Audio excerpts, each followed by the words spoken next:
আজি ৰেচিপি এটা বনাইছোঁ যিকোনো চব্জি বইল কৰিব পাৰে আপোনালোকে মই বন্ধাকবি গাজৰ আলু বইল কৰিলোঁ আৰু তেলতে ইয়াত কৰ্ণ দালি পিঁয়াজ জলকীয়া দিছোঁ চুজিখিনি মই আগতীয়াকৈ ভাজি থৈছিলোঁ আকৌ ইয়াতে পিঁয়াজতে দি ভাজি আছোঁ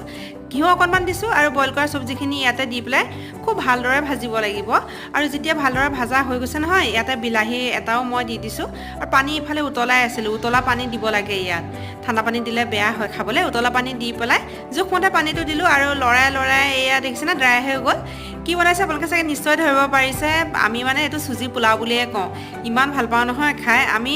চুজি মানে প্ৰায় এনেকৈ চল্টিকেই বনাই খাওঁ আৰু মিঠাকৈ মানে খুব কমেই খাওঁ মোৰ কাৰণে লৈ লৈছোঁ দেখিছেনে জলকীয়া পগলা যে এগালমান জলকীয়া লৈ লৈছোঁ আৰু অকণমান জুতি লগাবৰ কাৰণে চয়া ষ্টিক কেইডালমানৰ ওপৰতে দি লৈছোঁ মই যে ইমান ভাল পাওঁ নহয় আমাৰ ঘৰৰ সকলোৱে ভাল পায় খাই পেলাই এই চুজি এইদৰে মানে নিমখীয়াকৈ বনালে আৰু মই দেখিছেনে ৰ'বই পোৱা নাই খাই আছোঁ খুব ভাল লাগে খাই আপোনালোকে এইদৰে বনাই খায়নে বাৰু কমেণ্টত জনাবচোন আজিলৈ আহিছোঁ দিয়ক বাই বাই